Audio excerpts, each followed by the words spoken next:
passo então ao meu último tópico, que está dividido em 2 tópicos, que é as dificuldades para a democracia no Brasil.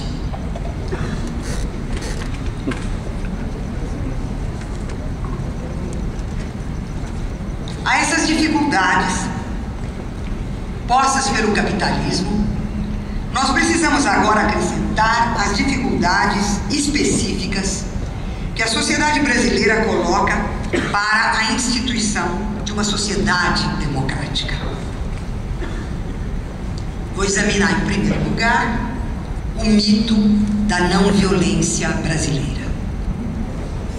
Há no Brasil um mito poderoso, o da não violência brasileira, isto é, a imagem de um povo generoso, alegre, sensual, solidário, que desconhece o racismo, o machismo, o sexismo, que respeita as diferenças étnicas, religiosas e políticas, não discrimina as pessoas por suas escolhas sexuais, não discrimina as pessoas pela sua posição de classe. Por que emprego a palavra mito em vez de ideologia, para me referir à maneira como a não violência é imaginada no Brasil? Eu emprego a palavra mito dando a ela 3 sentidos. Primeiro,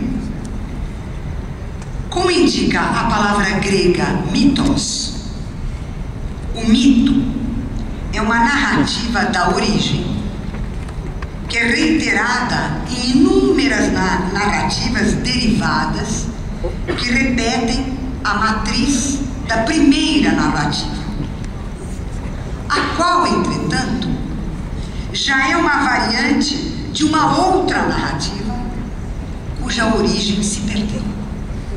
Ou seja, o mito é a narrativa da origem sem que haja uma narrativa originária. Segundo, o mito opera com antinomias, tensões e contradições que não podem ser resolvidas sem uma profunda transformação da sociedade no seu todo. E por isso são transferidas para uma solução simbólica e imaginária que torna suportável e justificável a realidade. Ou seja, o mito nega a realidade e, ao mesmo tempo, a justifica. Terceiro, o mito cristaliza-se em crenças que são interiorizadas num grau tal que não são percebidas como crenças, mas são tidas como uma explicação da realidade. Mais do que isso, são tidas como sendo a própria realidade. Ou seja, o mito substitui a realidade pela crença na realidade narrada por ele e torna assim invisível a realidade existente. Como consequência, o mito resulta em ações sociais e ele produz outras ações sociais que o confirmam. Ou seja, um mito produz valores, ideias, comportamentos, práticas que o reiteram pela ação dos membros da sociedade. Ou seja, o mito não é apenas uma forma de pensamento, uma crença. O mito é uma forma de ação, ele é uma prática. Essa prática tem uma função apaziguadora e repetidora. A função do mito é assegurar para a sociedade a sua autoconservação sob as transformações históricas. Isto é, um mito é um suporte para ideologias. Ele fabrica as ideologias para que ele possa permanecer imutável enquanto as ideologias vão explicando as mudanças, sem alterar a narrativa mítica. Ou seja, o mito mito fabrica as ideologias para, simultaneamente, enfrentar as mudanças históricas e negá-las. Porque cada forma ideológica está encarregada de manter a matriz mítica inicial. Ou seja, uma ideologia é uma expressão temporal de um mito fundador que narra para a sociedade a essência dela. Portanto, eu estou tomando mito aqui no sentido antropológico, de situação imaginária para tensões, conflitos e contradições que não encontram caminho para serem resolvidos no plano simbólico e muito menos no plano real. E esse mito é um mito fundador porque ele impõe um vínculo interno do passado como origem, um bom passado que não cessa nunca e que não permite o trabalho da história propriamente dito. Ou seja, eu tomo aqui o mito na sua acepção psicanalítica, isto é, como impulso à repetição por impossibilidade de simbolização e por um bloqueio para ter um acesso ao real.